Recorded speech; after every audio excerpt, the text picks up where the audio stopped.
Hey folks, welcome into the BN Cubs podcast. I am Brett Taylor. That's Michael Cerami. We are bringing you Cubs chatter via our sponsors, Ankin Law, 312-6 million, injury law made personal. Thanks also to Ankin Law for the great meetup on Monday for the Bears game. Okay, so first, this is the first podcast of the offseason, Michael. It's like actually womp womp.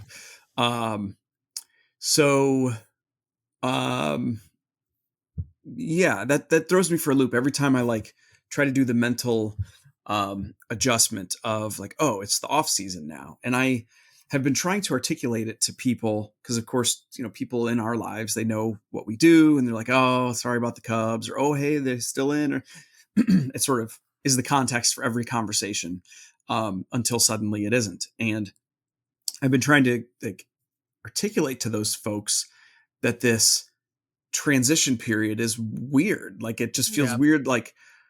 When you start talking about the off season, and it used to be for the last, well, if you don't count 2020, the last 6-7 years, it was real easy because we were itching for the off season by the time the regular season ended. And this one, it's no, I wanted Saturday to be the continuation of something. Mm-hmm. Yeah, no. Well, to respond to your first part, I actually get all the time. So now that the Cubs season is over, what do you do all? Yeah, all what do the you time? do? Do you have any work? Yeah, man, it gotta. It's a whole job. But yeah, I agree. I don't think I actually am sort of two minds of this. So, when the Cubs went down 0-2 in the NLDS, I was pretty quickly frustrated and did not want it to end, and was like, it can't happen like this. What a brutal way for this to finish, and sort of it just would have changed the way I thought of the end of the season a lot. But because they won games 3 and 4 and then were in game 5 until the very end, it was only a 3-1 game. It's not I felt a little bit more closure on the season than I would have felt without winning those other 2 games, because it felt as though forcing a game 5 of the NLDS, coming 2 runs away from the NLCS, coming 1 Kyle Tucker whiff on a fastball in the middle of the zone on a 3-1 pitch in the 6th inning with 2 runners on, away from the NLCS, because the Cubs pitchers would have held them. I really think so. It did just feel like they got there to a certain extent at the end of the year. And I had been pointed out as a hypocrite to an extent by some people who have read my stuff and listened to the podcast, and that I kept saying NLCS is really the goal. And to be fair, winning your division and reaching the NLCS should be the goal. That is if you do those things, it's more close to a successful season. But getting the wild card game, 3 games at Wrigley, and winning that series did a lot to fill my cup of a Cubs fan. Winning those 2 games at Wrigley against the Brewers did a lot to fill my Cubs fans with our back against the wall, Wrigley Field. I mean, we got 5 Wrigley Field playoff games, which was nice. It was great. So I feel a little bit more closure than I think I would have. I don't think that was a fantastic season, but it was a fun season, and there was a lot of good stuff baked in there. And I just think that the way that it ended kind of helped a little bit for me. I think that's all fair. I think I would agree with that all for the most part. I think the challenging thing is we are humans who will necessarily speak for yourself. We will necessarily craft stories around our experiences to make sense of the world. That's kind of the big picture human one, but also to feel good and happy and safe. And I think that it's really hard to unpack that and ever truly know how much of that we're feeling about oh, they got to game 5 and it was close, so I think I feel okay. How much of that is legit, and how much of it is I don't really want to feel the feeling of they had a chance to beat the Brewers and go to NLCS and have a better showing than the Brewers have been having. Yeah. So I again, Can you imagine though, if the Cubs had beaten the Brewers in Game 5, and then ultimately you look at the Cubs and Brewers season, and the Cubs to that point, even if they got swept out of the NLCS, would have had 5 home playoff games and 2 playoff series wins, to the Brewers, who would have just had 3 home playoff games, no series wins, and only 2 playoff wins.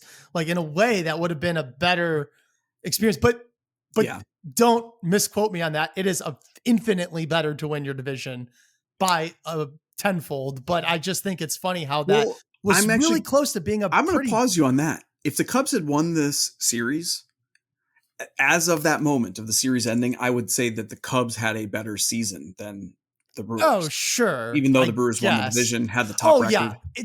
In retrospect, it's kind of like RBI or something, right? It's like you could say about what did happen. It's not really a good thing to aim for. I don't want them to be like, oh, let's get the wild card and kind of get those playoff games. It isn't proof that the Cubs were actually better, or it wasn't, what you target. You want to win the division. I think if they want to give the Cubs a bye through the World Series next year, if that was that's what I would be angling for. Through the World Series. So up into it. Yeah. No, if you win 140 games, it's over. There's no World Series. You just get it. That's true. Everybody else can play for second if they want. Some of the teams are like, I don't really want to do that.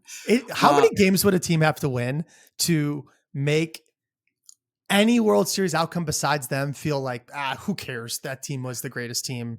Well, there was that Mariners team back when, and it did feel like, I was still relatively young, but like, I remember thinking it was like, this just feels wrong though, because they're obviously the best team in baseball. So what I think that might have been the start of thinking about the playoffs in baseball, particularly as not the greatest determiner of which teams are actually good. I actually think that's a good point. That that's about the line. So like 115 to 120 games. Right. If you won 125 games and then you get kicked out, it'd be like, I don't know. You'd be able to fly some kind of banner forever for that. Hey, put it this way: we talk about the Mariners all the time. People always talk about that team.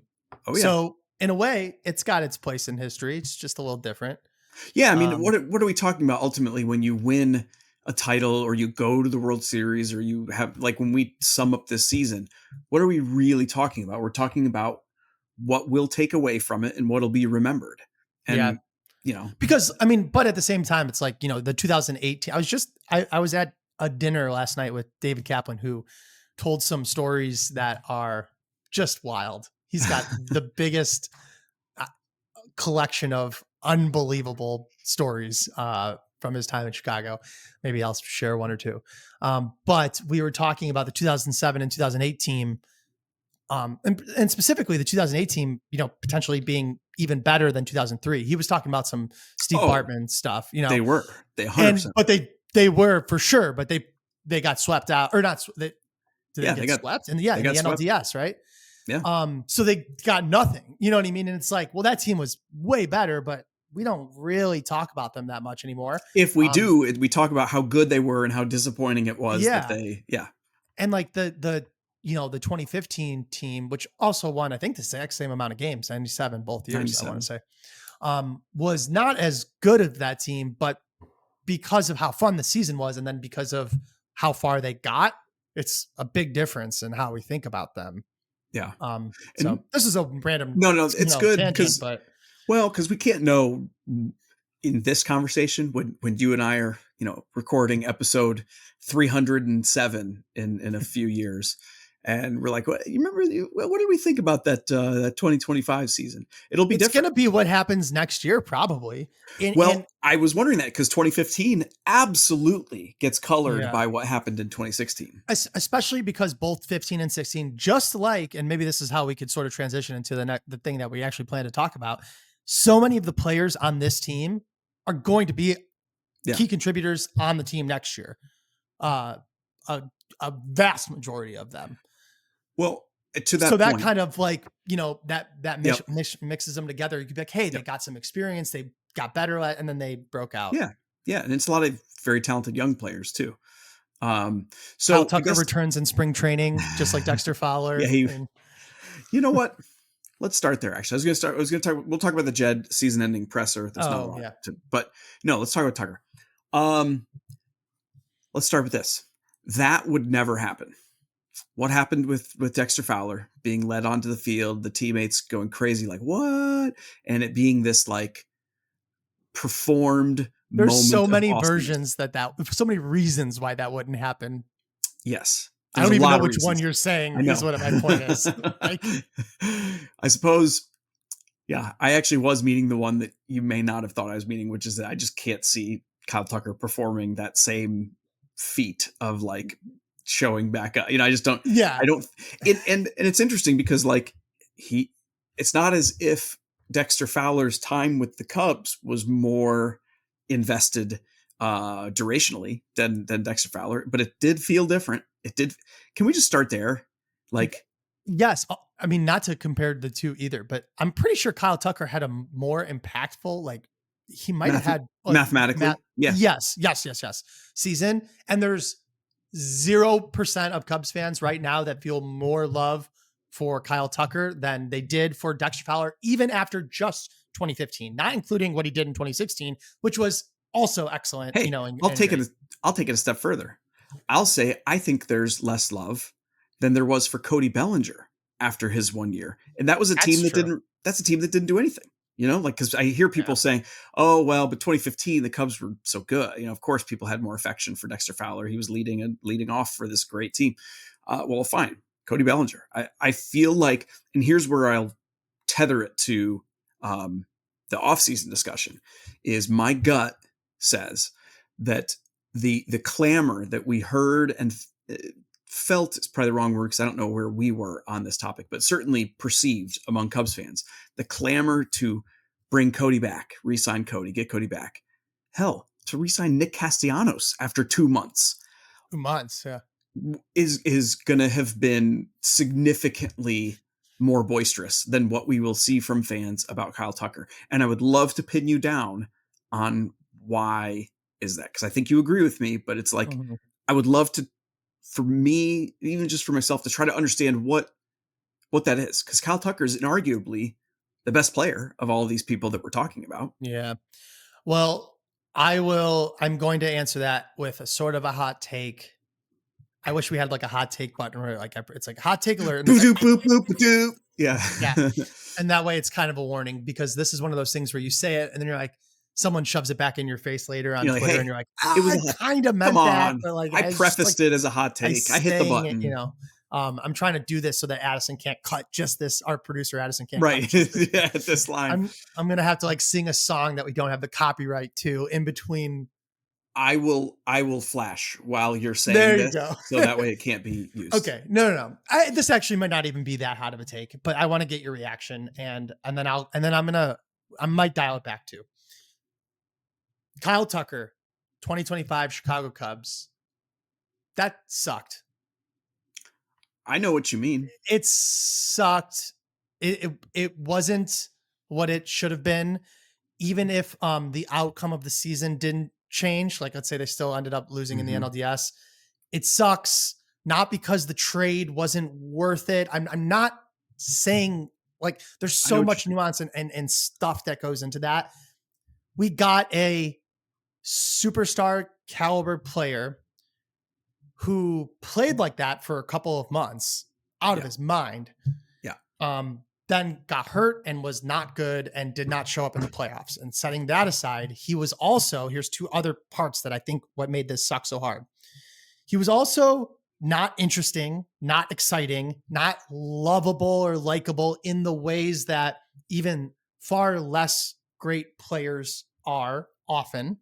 Let's say like Javi Baez or PCA being like or Nico Horner. So it's not just flashy players. It's like, they have just a different quality to even Dansby Swanson, who's just been like a very good defensive shortstop and a league average bat. I feel like he gets a little bit more love from fans. Like people like him. He's, there was nothing like that with Kyle Tucker. And then the third part that sucks all of the air out of the room that makes it so much more frustrating is that his overall numbers were like still pretty good. And it's like, even after he came back from that injury, before he got his second injury later in the season, he had some good numbers after he was benched for a couple days and then like came back. And so you can't even say like he was a huge bust because it wasn't quite that. So we're just left with this vanilla, soggy toast of a player season outcome that allows no room for any of us to correctly feel, or to accurately feel correct about how we would in one direction or the other, or describe his season. It sucks. It sucked. It wasn't what we wanted. And that sucks, so. To put this another way, or to supplement your point, I think to calm folks down. Yes, that's the way Michael phrased that is like the hottest version of that. But right. I think if you search your heart of hearts, you will agree that when we think back to the start of the season, do folks remember the Diamondbacks game where the Cubs came back? It was one of the best games of the season, and it featured arguably the only signature moment of the entire year from Kyle Tucker. He hit that home run.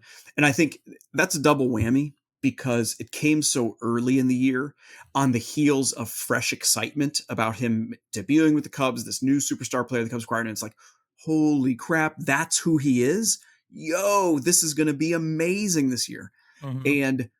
And, not only did we not get that the rest of the way, really got some good games, good performances without question, but it tapered so aggressively as the year went on and into such struggles that the only headline conversations about Kyle Tucker were about his slump and his injuries.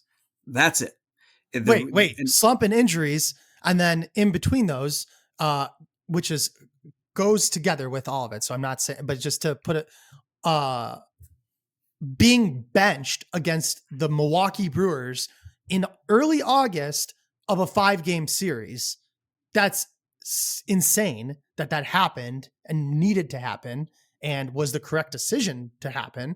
And then that one at bat in the playoffs, which again, it's so unfair to I give him so much crap for that one at bat, but whatever, it was one at bat. It's not the reason they lost the game. It could have won the game there, but other people could have scored runs too. Yeah, but you couldn't sketch it up better than that for like exactly, an opportunity. Right. But my point is there's like all of these highlight down stories and narratives and moments and none of the interspread positive ones. Even let's say for such an extreme, like opposite example is Carson Kelly, who, he had a great year, but what he had also was like so many more big moments throughout the season. It's true. And in the playoffs, he had bigger, like memorable, impactful moments. And that's wild. He's like, okay, how did it end up there? Let's go with that. Let's say Carson Kelly was a free agent.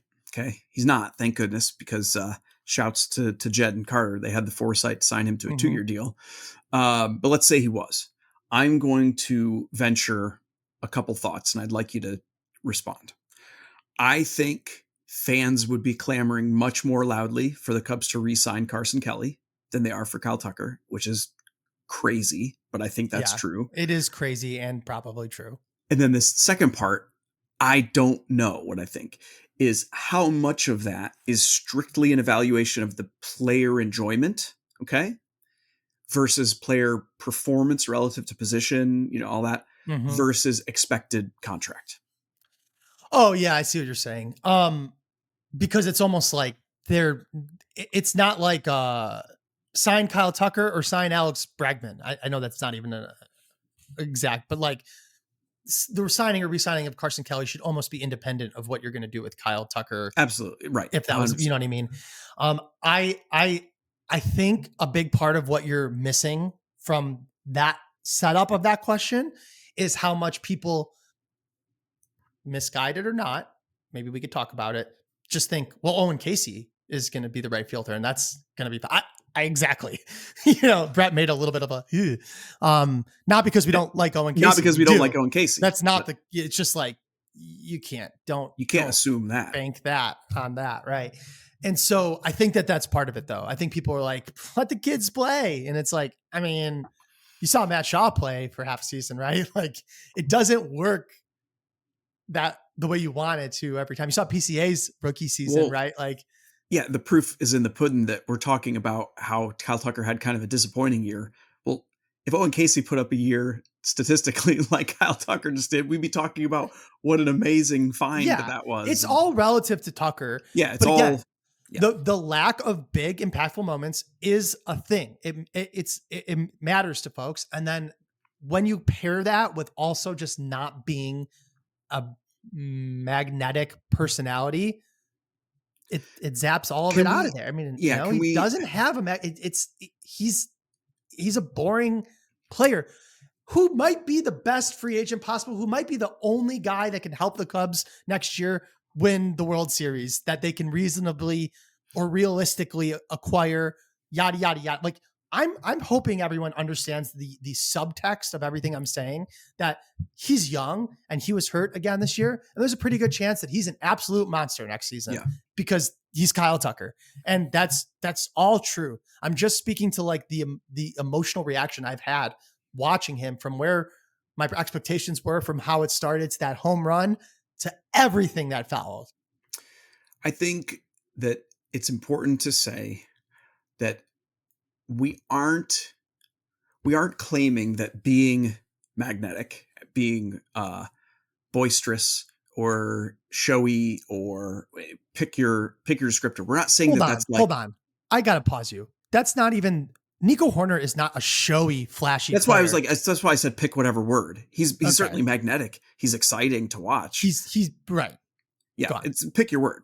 Like, we're not saying that that's a requirement to be a baseball player that I want on my team. Okay. Mm-hmm. That is not the point.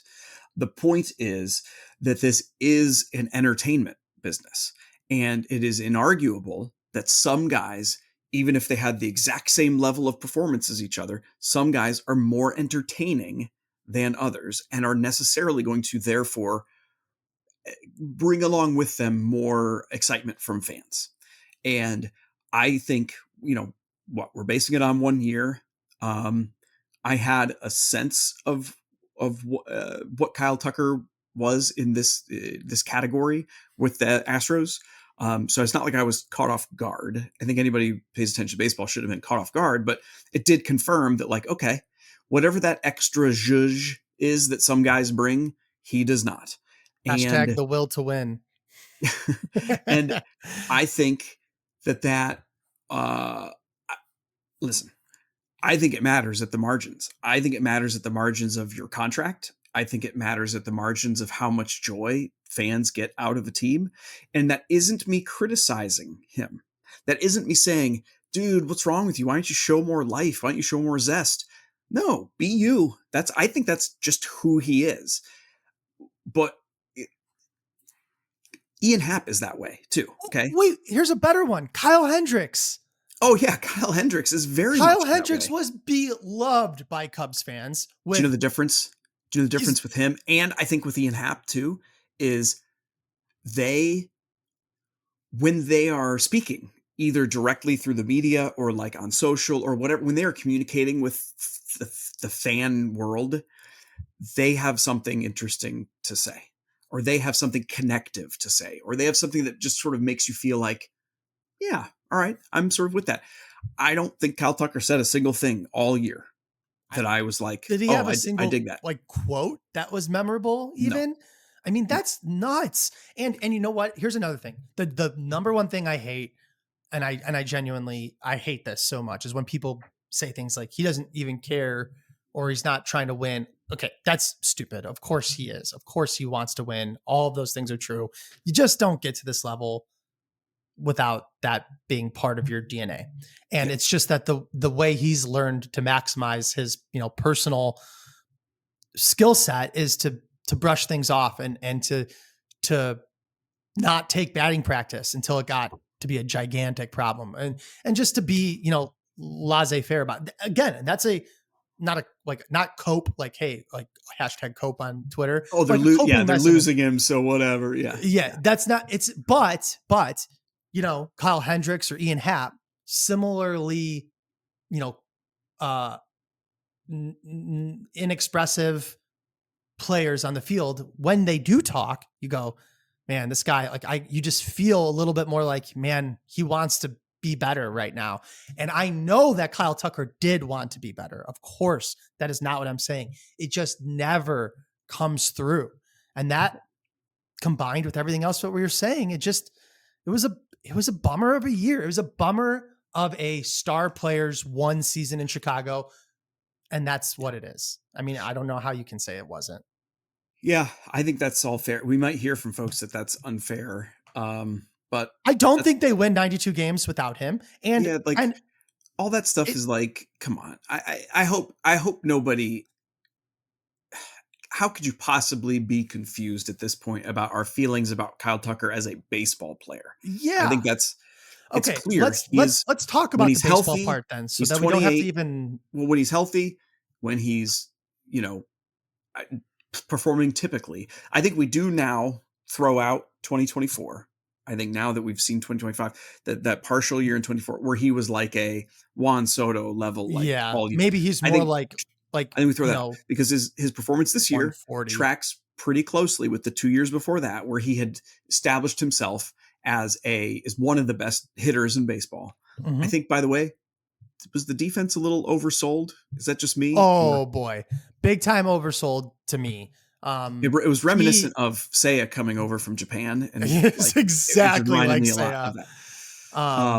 But so yeah, I think you're talking about a guy who you'd be unsurprised if he puts up 5 straight 5-WAR seasons after this. And guess what? That's 100%. An extremely valuable player. Yes, but I'm gonna. Well, we're talking about what this all goes to.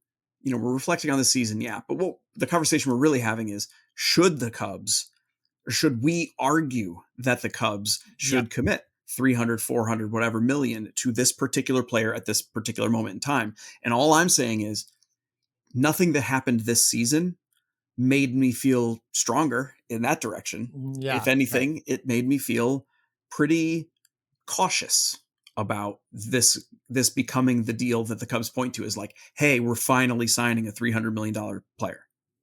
Yes. I agree with all that. And I want to get into that decision and discussion. I also want to just like buttress, some of the earlier things I said with, when Kyle Tucker was scorching hot to start the year, that's when the Cubs were scorching hot and went up all of those games in the record relative to 500 that they didn't do then the rest of the year. So it's even maybe more so like, Kyle Tucker was a gigantic piece of the team because the times that he was good, the team was good. And then the opposite. So I'm just saying like it felt like that cuts both ways, but yeah, I get you. Yeah. But whatever. And PC, I mean, Kyle Tucker and PCA kind of like, so that aside, do you think I'll ask you this then, and we can kind of get at it this way. Do you think that Kyle Tucker is going to need to or want to, regardless of the Cubs, do a short-term deal to decouple himself from draft pick compensation? I feel like you're going to reference the CBA, but is it not like for a guy like him, it could possibly, it might not matter as much? I think the only reason to take a Bregman type deal, right? Like, because let's set one thing aside. He's not going to have to take like a 1-year deal. He'd get like a 5,200 with an opt out after the first year. That might be what Michael's talking about. And I think the only reason to do that is if he and his representatives are afraid of the CBA and think, oof, if we could wait 1 more year, he'll be 29. The CBA will be, concluded or whatever. And he can get just a whole other stratosphere of dollars. And no draft pick compensation and possibly a season that he's not hurt back-to-back years. Yeah. But of course you can flip all of that by saying, but but it's also possible that 2027 might get wiped out entirely. It's also possible that a salary cap might get employed. There's a million other things that cut against that idea. So if I'm him, I'm not leaving anything on the table right now in the hopes that I could do better in a year. I am just trying to get the longest, best deal that I can get right now, because it's just too, especially you could point to this season as more reason to lock down as much as you can, because if he's this susceptible to injuries impacting his performance, you don't want to risk another season like that. That's true. And it's also, if people want to remember back to the last CBA, okay, so this December, they will likely begin, they probably already have been, but that's like 1 year out is when they sort of formally begin negotiations with the CBA expiring next early December, as I recall. And what happened last time is that there was like a 2-week window, 1-week window right before the CBA expired that a bunch of guys rushed to sign to get something locked in and locked down. And I think Marcus Stroman is when he signed with the Cubs. He signed it went through like at 11 p.m. right before the lockout. Yeah. And so that was like, there was a lot of like opportunity for people who were willing to jump and stuff. And then there was a really short window thereafter where the season finally was like, okay, we're going to start in 3 weeks. So everyone needs to sign within 2 weeks. I don't know if you guys remember that, but it was nuts. And so I will say, to your point, neither of those scenarios befit a player who wants to get a $400 million contract and be thrilled with the location and team of his choice. He might prefer the time and space he gets this offseason to solicit as many offers as possible, to check out as many teams. It's going to be a long-term deal, most likely. And so therefore maybe that's why he doesn't need to do it. It just feels crazy to me though.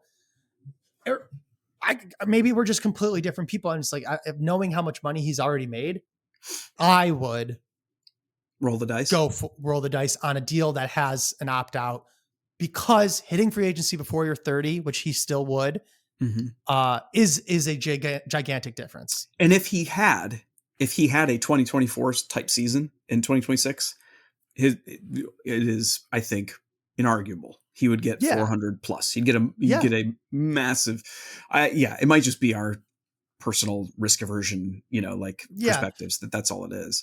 I think the market will tell us a lot this offseason, because that's the other half of this discussion. We could just be wrong about the way it only takes one team to go over the top.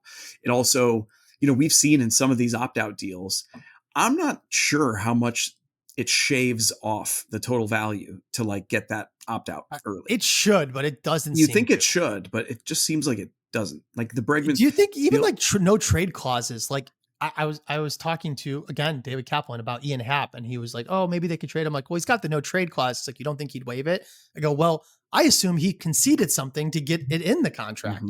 Money, presumably. Yeah. But did he? I mean, like maybe we're just thinking about those not entirely correctly. I don't know. Yeah. And those are highly idiosyncratic too, right? Like some guys might value a no trade at a huge amount. Some guys, it might be like, meh. Let's pause there. Let's move to, so did you have anything, the Jed presser that you wanted to say? Nothing jumped out at me. 50 minutes of Jed talking and not a single thing. I was like, ooh, I would like to discuss that. I genuinely believe that if you put me in a convincing Jed Hoyer mask, I could have sat up there and answered every single one of those questions in the way that I thought he would answer them. Not in the way that would necessarily be correct behind the scenes of the things he's holding back, not telling us, not letting us on to. There's nothing we learned that we didn't already know or didn't already know he would say exactly in the way that he said it. Full stop. Did you have any, anything? No, and it's not even a criticism of him. It's a difference between him and Theo Epstein, I would say. Big time. Yeah. Theo, there would always be things, I think, that would surprise me that he was discussing. Jed is just, and you see this in transactions and stuff too, Jed is just considerably more disciplined. And, oh my God. We blew such a funny potential podcast episode. We could have cut all the questions. Like if one of us didn't listen to it, and then I could have asked you every question and see it, and then spliced your answer next to his. It's like the newlywed game, but yes, exactly. Yeah. Oh, that would have been funny. I'm ready for the last say. So, well, I'll let you do the ad read after I note that for folks for the offseason, at least for the first, I would say, couple months of the offseason, we'll see what happens. We're holstering the game that we typically play at the end, and instead the last segment is going to be like a transaction corner where we will talk about a specific possible Cubs transaction and just the merits, just all kinds of things. You'll see when we get into it for this week's one. Mm-hmm. So this week's transaction corner, is that stupid? That seems kind of hacky. We need a word that starts with a T. Transaction. Oh, trove. Yeah. But it's only going to be a single one per. Do you guys like listening to us figure out on the fly live, like what this segment will be? We are a professional podcast. This is professional. This professional podcast is brought to you. This segment of the professional. God damn it. That's how unprofessional it is. He wasn't even ready for that. Brought to you by Feldco, the home renewal experts. Bleacher Nation is proud to partner with Feldco. For almost 50 years, Feldco has been transforming Chicagoland homes with their window siding, doors, and roofing. Feldco is family-owned and prides themselves on delighting their customers. With products made in the U.S. and designed specifically for the Midwest, Feldco offers the perfect balance of beauty and energy efficiency. You wanted to talk about a free agent to be third baseman named Alex Bregman. Because it has already been that conversation. Yeah, it's been popping up. And I figure, you know what? Let's just talk about the merits, demerits, realisticness, unrealisticness of the Cubs for the second offseason pursuing seriously Alex Bregman. And I'll intro it with a point about Matt Shaw, because I think that's the first thing that people will say. And I've seen people making this point that, like, you know, Shaw had a good season. Why would you bury him? Why would you this and that and that? To me, the decisions are really not that connected, because for one thing, I don't know that it's fair to assume that Matt Shaw would be even better next year. I think you have to look at all avenues to improve your team, and it's not as if Shaw wouldn't get playing time one way or another. Like, we've seen this, it happens.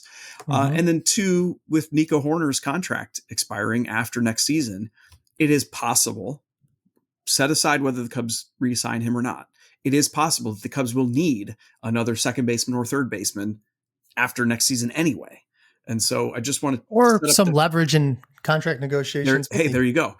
So the Matt Shaw of it, I just leave it mostly out of this conversation, not because I have bad feelings about Shaw. He was actually quite impressive this year in a lot of ways. It's just, I think you're really looking at, okay, it's the same as last offseason's conversation. Is this a offensive upgrade where we're not going to be able to make offensive upgrades many other spots? And it's also, listen, I actually think the defense that Matt Shaw demonstrated day in and day out at third base was honestly incredible. I'm really, really impressed. And he also showed that it is possible for him to produce offensively. It didn't stick the entire second half like a lot of people think it did. It waned pretty hard. But he made some mid-season adjustments and they had a big impact. And it's like, being able to do that at all is like demonstrating the skill necessary to survive at this level. So I think that's true. I also think that we wouldn't be having this discussion at all if Matt Shaw had this insane, offensive rookie season. Yeah, and it was so clear that he was an offensive contributor. He's not. It's not clear. That's fair. It's possible. That's fair. I also think that I'm just looking. This is one of those things that this will make for a good article one day too. Probably every one of these will. Is that Alex Bregman was a good deal better against lefties last season, and I think that probably behooves this. And for his career, for what it's worth, it probably helps this Cubs lineup, which relies, on and will rely on Ian Happ and Michael Busch and PCA, three guys who are better from the left side and not as good against left-handed pitching by a long shot. And I think Alex Bregman and Seiya Suzuki are two pretty great right-handed bats to intersperse amongst those other offensive contributors. And Nico Horner, of course, too. Yeah. I think to jump in, I want in. to add that another thing that sort of militates in favor of wanting to pursue him is three of the guys you just mentioned, Ian Happ, Seiya Suzuki, and Nico Horner, are free agents after next season. Mm-hmm. And so, we've talked about this for a decade now, that like sometimes you have to look ahead at when are the bats going to be available? When are we going to need them? Oh, those two things are not perfectly aligned. Well, I guess we might have to jump a little earlier than we were thinking. And so I honestly think what it comes down to, because we already know they like the player. We already know that they had interest in Alex Bregman for 2025. They tried to sign him. Is how do they project him age 32, 3, 4, 5, 6? I think that's really the thrust of this, because I think if they project him well, then I don't see a great reason not to pursue him. And that's the question. It does make me wonder, though, if so much of the interest in signing him was about 2025. And you already had Kyle Tucker, because you had Kyle Tucker for 2025. That's a great point. And that's a huge difference. But I will say, point out real quick, in the Cubs offer to him, they would not offer the opt-out after 2025. They would offer it after 2026. Just noting. So they wanted him for 2025 and they explicitly wanted him for 2025 and 2026. So here's something then that I think bears a conversation, and it always bothers me.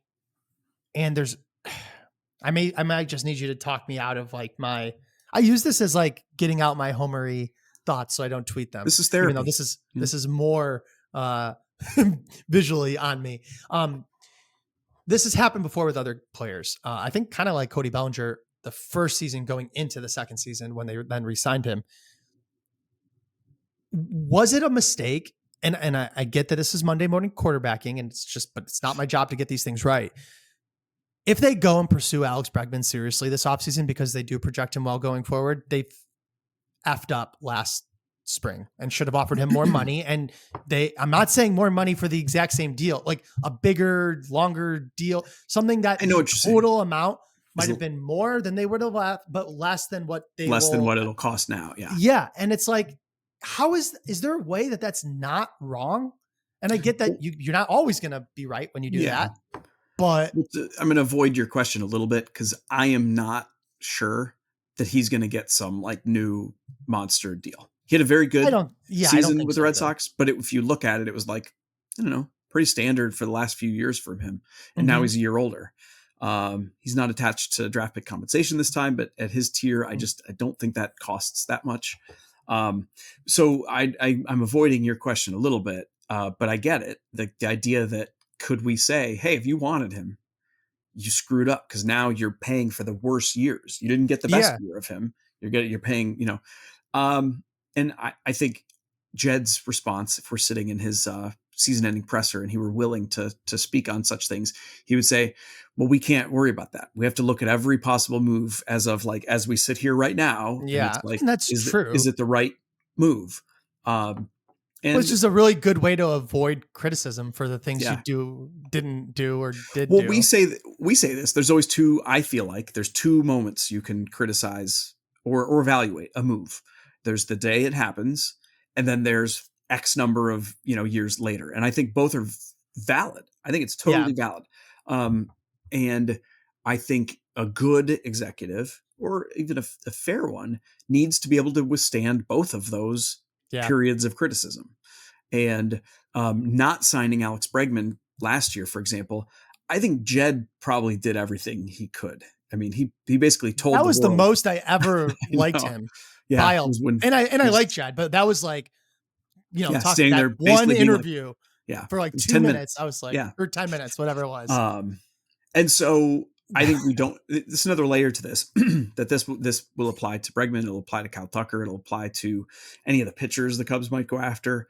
We don't know the budget. We don't know the impact of the CBA. I suppose that was the one area that Jed was maybe a little bit candid about yesterday at the presser, is he conceded that, the CBA expiring after next season is going to affect, he said it more artfully, but he basically said, yeah, it's going to affect how we do, and it has affected decisions we've made. He was so proud of it. It wasn't even.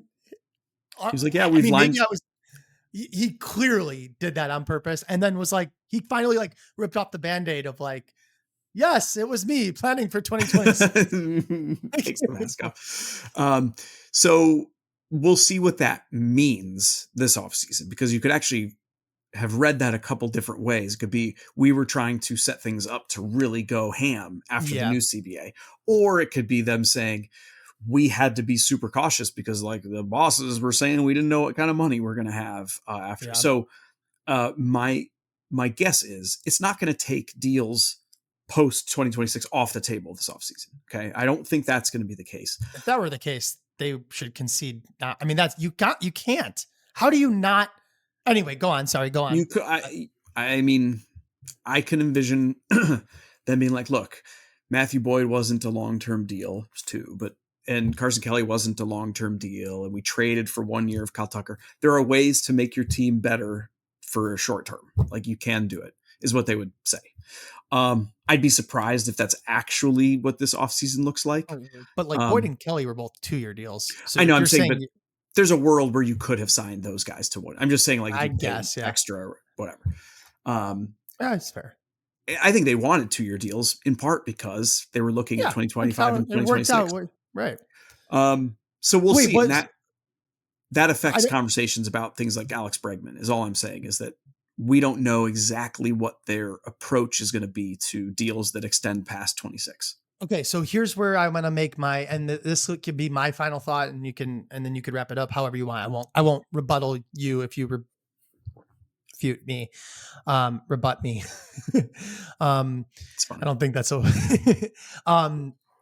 two things. One, I can make a flip side argument in two ways. One, the Cubs payroll heading into next season is not very high. They're dropping some money, and some other players there's just not a lot of high priced players on the team right now. It's a pretty modestly priced good team going into next season. No huge arb raises coming either. Yeah, that's honestly one of the biggest things. When the last Cubs team was good, there was so many big arb raises. It would sneak up on you. Yeah. Big time. And there's just not. And so that's one part. So I would argue that regardless of whatever the new rules and including, and then with so many people coming off the books next year, 2027, their payroll is tiny. It's effectively Dansby Swanson and whatever arb player revenue, like it's nothing. And what happens with Shota, but and sure, but like it's under 100 million, like in commitments. It's like 50. Okay. Yeah. So I would make the argument that almost any set of rules that could possibly impact a team's payroll budget that are like, these are new rules that affect how we spend, are so incredibly unlikely to affect the Cubs because they're not at the Yankees, Dodgers, Mets, current levels of spending where it's like, well, we got to like think about this because they might hit us with a 500% tax or a cap or whatever. That's one thing. Okay. And then number two is just a player argument. There are so many players that are on the team for next year that are all geared up for one more good season that actually it is another kind of go for it year. And you might need to spend more than you would want to, or extend that beyond 2026, regardless of the money, because after next year, you got a lot to figure out. There's still plenty. I mean, Matt Shaw, Owen Casey, Moises Ballesteros, Cade Hort, all these guys can make it. Michael so that, Bush, but they can all make it. So 2027 is great too. Again, that's not my point, but there's clearly a lot of talent still on the team next year, and there will be a talent exodus next year. That's happening, so. Not only am I not going to rebut those 2 points, I think those 2 points are excellent. And I think it sounds like a post just to note those. Remember when I texted you and I said, this is going to be hey, I got 2 thoughts, and it's like, here's 2 reasons you might not have thought of why the Cubs should be a little more aggressive this offseason. I think that's, there you go. Boom. Doing it. Boom. Write it. All right, folks, thanks for being here for this, behind the scenes editorial meeting of Bleacher Nation. I think And they like that. yeah, I like it. It's the BN Cubs podcast. I'm Brett Taylor. That's Michael Cerami. Read our work, including an upcoming amazing banger from Michael. No pressure at bleachernation.com. Thank you to our producer, Addison, who I often forget to thank here in the concluding moments, but I just want to say you're the man. Thanks. And thank you to our sponsors at Ankin Law, 312-6million, injury law made personal. We will be back at you guys next week for more off-season cubbery, and talk to you soon. Take care.